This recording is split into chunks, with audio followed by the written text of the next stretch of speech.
You're listening to the Curator Salon. I'm Geeta Joshi and my guest today is Danny Treacy. Welcome, Danny. Thank you. Happy to be here. So you've currently got a series of work, you've got an exhibition, Archaeologies at Charlie Smith London, showing alongside Michael Boffet and Gina Soden. Mm-hmm. So you've actually, in that exhibition, there's two types of work that you're showing. There's the sculptural pieces and then there's the photography. So do you want to talk about the two different areas of your practice? Yes.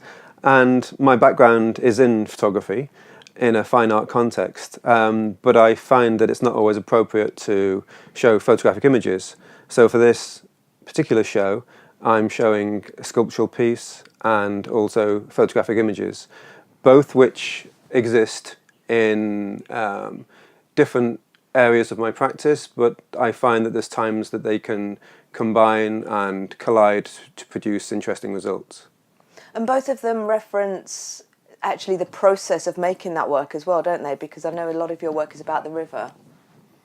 To a certain extent, yes. I think it's about the process of making work, and it's about the process of finding the objects, of collecting. But I think really importantly, it's about the history of the objects that I collect and the way in which that can resonate through the different ways that I activate the objects as well. What do you mean by activating? It's basically by working in the studio and by inhabiting the pieces, either physically by creating these kind of like garments or costumes that I will wear and then take off and then kind of like build around myself to create this human form. That's one form of activation. Another form is by taking the clothing that I gather back into the forest where it comes from and creating a kind of sculptural response to this space, and by photographing it using a large format camera. So with finding things in the river, you're finding things in forest as well, and you're actually going around woodland looking for things, because I know you've talked previously about the Thames as a filter. That's right, yes. I mean, the filter is something that's really important to my practice, I think. It's about looking at different spaces, about the politics of land use, about communities that are active in certain spaces. And what I'm really interested in is looking at these spaces as a form of filter. So the filter is really important because it's the space itself that allows the activities to happen. So certain people, certain groups or communities will use a different space, a space that I'm interested in. So it could be the forest, it could be the River Thames, and those spaces themselves actually capture the materials which I then collect. So for example, in the terms of the Thames, it's at low tide when I will go down to the foreshore and collect items of clothing or certain objects. The idea of mudlarking really comes to mind, but you're not actually doing any kind of treasure hunting, or do you actually consider some of these things you find as treasure? Certainly, I see them as a type of treasure, in so much as if you could define treasure as something that has worth or has value.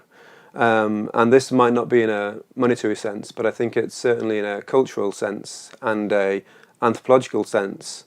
And in basically a kind of art practice that I'm interested in, I think there's something that's really, really fascinating about these objects. I think that they resonate a kind of mystery and an aura that I'm really drawn to. And what do regular other people that are mudlarking think of your bags of clothes? Sorry, that story you told was really funny before. Where you got this big IKEA bag. Yeah. And they think, wow, he's got loads, and then they see what you've got. Sure, yeah. I do get some funny looks when I'm down in the Thames. I think that people think that I'm either there to clean the river or I'm just crazy, because what I go for is are basically could be seen as waste or as kind of abject materials. But as I said, I think that they're really significant, because these items of clothing signify certain acts that I don't know how the clothing got there, but they signify acts of. Well, basically, it's something that's really kind of unfathomable and will never be resolved. And that's the thing that I find is really fascinating about the process, because there's something about the unresolved that is really, really powerful, I think. And then how does that translate for the forest? Okay, so in terms of the Thames, we have the tide and the river itself that acts as a filtration system. In the forest, I'm interested in the small paths and the small signs of activity that I witnessed there. So it's Epping Forest that I'm currently making a body of work in, which is a huge forest. It's London's largest green space. And there's lots of different types of communities that are active in that space. So you get your typical dog walker, kind of a jogger, that sort of thing. But you also get lots of homosexual activity in part of the cruising scene. You get lots of illicit behaviour in terms of things such as joyriding motorbikes, that kind of thing. And what I see that culmination of activity signifying is a use of the forest by different communities that's really diverse, and it's really, again, full of a kind of sense of mystery and sort of subversion, but also exploration, I think. And the forest itself becomes a filter in the way in which the trees and the bushes and the paths catch or capture certain elements. So it could be clothing, for example. I call these things signifiers. So clothing is a signifier of activity, and also so I used condoms. And it took me a while to realise that these small objects, which are really base and abject and actually quite repulsive, and something that I'd consciously avoid, it took me a while to realise that there's something extremely significant in these used objects, because they signify intimacy and a kind of like a sort of form of passion and a basic kind of romantic gesture in terms of consensual sex, basically. So in the forest, other than clothing and condoms, what else are you collecting? Okay, so one of the other significant objects are aluminium drinks cans, because a large part of the social activity that takes place is the consumption of alcohol. So I got really interested in these cans in terms of how they could relate to the condom as a significant object as well, because it's clear that there's a link between sexual activity and alcohol consumption. I suppose there's a sort of, just as there is in a pub or a club, for example, has the same relationship. So when I started to think about the condom being translated or transformed into a sculptural object, you're then faced with a few challenges, such as what's your material? So it could be marble, it could be bronze, it could be wood, it could be concrete. And all of these questions are raised, and you have to kind of figure out which is the best option. So I started to realise that perhaps aluminium as a material, as it has a strong connection to the condom, could be something that I could cast these objects in. And it wasn't something I'd ever done before, but YouTube is your friend in this way. And I did lots of YouTube research and looked at lots of fat white American men melting things in their back garden, and I thought, well, I can do this. So I started to collect these aluminium cans, and I built my own forge and melted them, and then I discussed with a friend who's a sculptor the best way to create these unique casts from used condoms, basically. So we were looking at a sculpture earlier, which is, like you said, a cast of a section of a forest floor. Mm-hmm. So how did you actually then, what's the process there for getting that as a negative to create a positive for your sculpture? Yeah, well, it's really similar to something you might have seen on a kind of CSI type program, where you get the forensics who are there to create a kind of like a fingerprint in terms of perhaps a shoe print or a tyre or something like that. So what you do is build a frame, and then you pour a liquid into that space that then goes hard and sets, and then you can begin the process of creating the cast from that. And as you mentioned, it's a negative. So it's actually a process that reminds me a lot of the photographic process, where you're creating positives from negatives. So the process is very simple. It's something as old as the Bronze Age, I imagine. But the technology and the materials are very modern. So yeah, it's about a kind of indexical forensic examination of the forest floor that's translated into a sculptural object that is directly linked to the aluminium drinks can. So it's the absence of the human, though it also feels like a legacy, where somebody's actually passed through your work, because all your work, whether it's made from the rubber soles of the slippers found in the river, or the clothes through the forest, and the aluminium cans, they've all been sort of touched by other humans. They've kind of them, but it's like an evidence, as you say, in the CSI sense. Absolutely, yeah. I think all of my work is really about others, and it's about the use of space by others, by communities, by individuals. And I'm really interested in that. I'm really interested in alternate uses of space, and the River Thames is one example of that, and also Epping Forest. I'm also making work down in the LA River as well. And it's really about individuals coming together, and kind of what I really sort of associate it with is a form of exploration and a form of announcing the kind of ulterior use of a space that perhaps isn't recognised.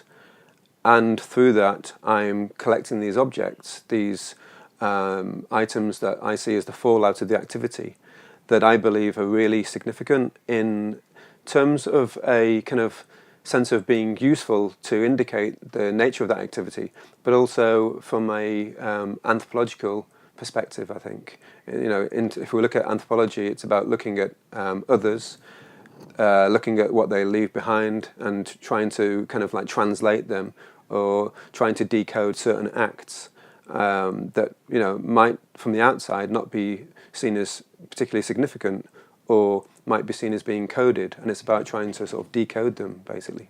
But if you're using materials like metal to create sculpture casts, there's something, like that's a process that's often associated with memorials. What would you say you were memorialising there?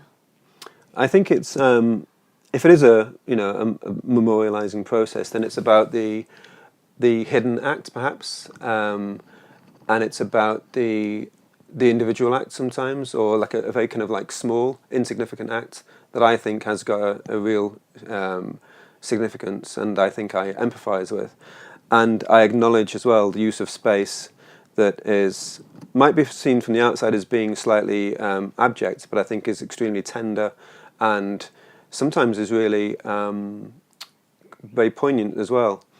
And in going back to the River Thames as an example, a lot of the materials that I come across, in particular the clothing, may well have been put into the Thames in terms of it being dumped there or being dropped there from a bridge or something. But there's also a darker, less spoken about side of that, which is perhaps suicides as well.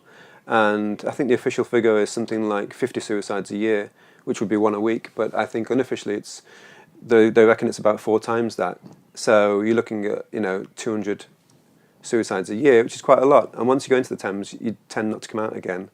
So I'm really interested in the use of space in a way that is extremely significant, but is perhaps not acknowledged. And this also extends into some of the other items I collect from the Thames. So one of the signifiers is clothing. I'm also collecting bones from the Thames, and I'm collecting coconuts. And I come across whole coconuts sometimes that I keep, and I find them really, really charming and very interesting, because my original relationship with them was to imagine that perhaps they came in from some sort of trade route or something like that, drifting in from an island somewhere in the Caribbean. I then realised that this is probably very unlikely, so I started to look into the reasons why I was coming across quite a few whole coconuts in the Thames. So of course there could have been the falling off the back of a Tesco lorry or something like that, but again, that seemed like there was way too many for this to be just a kind of like chance occurrence. So it seems that there's a relationship with the Hindu community to large bodies of water, particularly rivers. So, for example, in India, the River Ganges has a extremely strong spiritual connection to the people. So if you're a Hindu and you don't live in India and you live in London, then the Thames will become your main source of that connection. So it seems like these coconuts are actually offerings into the Thames by the Hindu community. Oh, okay, because I was going to say they were rejected from some market trader or something like that, but actually, yeah, you're absolutely right, because in Hindu culture it's running flowing water, which Okay. is the main sort of place usually, for cremation, but other ceremonies as well. Yes. So it's flowing, Yeah, running water. Yeah, and the more I tune into these kind of small objects, the more I see certain other signifiers as well. I'm coming across lots of brightly coloured beads that are certainly not precious in terms of the fact that they're made out of plastic. They're not semi-precious stones, but clearly I think there's so many of them that they have a significance as well to whoever is putting them into the river, and there must be quite a lot of people doing it. So I'm not sure if that's a Hindu thing either, but I'm coming across quite a lot of them. And these things then become sort of invested into my practice basically, and I'll work with them. I'll try to kind of relate to them in some way and create some sort of connectivity with them. It's always a kind of hands-on, physical, sort of sensory response basically. Which is really interesting, isn't it? Because London obviously is so multicultural as well, that you are going to get, sort of practices from all sorts of cultures that are, using the river for their, various practices as well. Absolutely, and that's something that I find really interesting and actually really helpful about making a body of work when I'm using these filters, as I explained before, to kind of do the filtering for me. Because as an artist, it'd be absolutely impossible and really self-defeating to try and make a body of work that was in any way about London. You just couldn't do it because, of course, my perspective is so limited and so narrow. So to use a huge entity like the Thames to kind of like almost do the collecting for me, and then to reveal on its banks at low tide certain items that I can sort of tune into and focus, allows me to use that entity to comment on the thousands of different acts on a daily basis that are happening in London, and the Thames is the conduit for those responses and for those acts basically. So what have you got coming up? Because you mentioned you were going to be in LA soon. Mm-hmm. Well, that's a kind of another ongoing body of work that is using the LA River in a way as to filter some of the kind of inhabitants of LA's sort of belongings or kind of acts. So again, it's sort of like a slow, ongoing work really. I've got a few shows coming up here in the UK.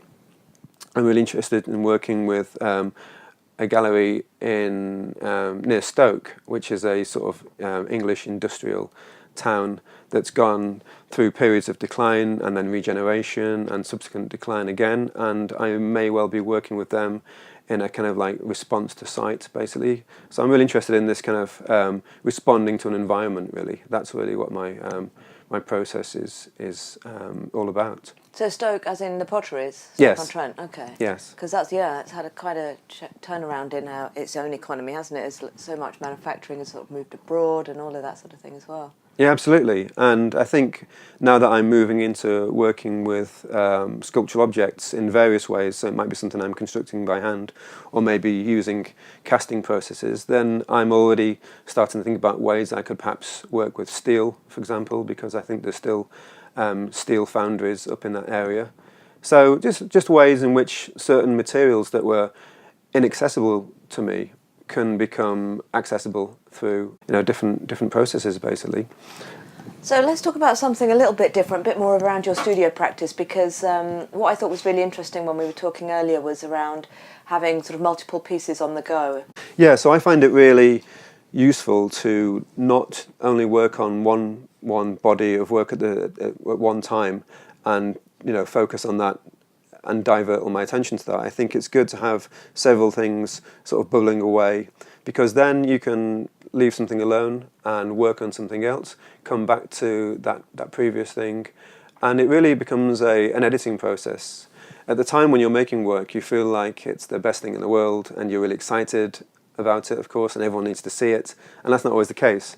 It's about allowing something to sit and to go through a process of talking to friends about it, showing it to a few close friends, and maybe going to different institutions while you're doing an artist talk and just showing it to a group of students, for example, and then maybe talking to a few curators and then gallerists. And it's about just gaining different responses, really, and then figuring that out along the way and perhaps making slight adjustments to it, really. So, yeah, so I'll tend to have something that might be photographic, something that might be sculptural, something that might be purely garment or clothing based, and something that I intended to initially be a sculptural object could well end up being a photograph, and vice versa as well. So what I tend to try to do is not be too tied down by one particular medium, because I find that has its own rhetoric that can be quite limiting.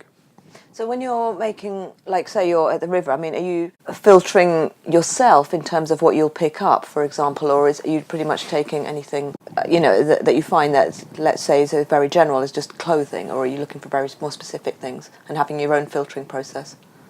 Absolutely. I think your filtering process evolves, and you have to try to keep it sort of in tune, basically. I really can't.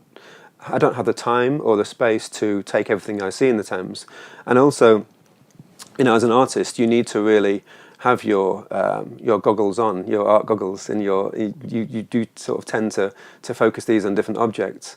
For anyone that's ever been down to the Thames foreshore, you'll understand that it's a huge space, and there's so much variety of materials down there that you really need to look for just a few different types of things.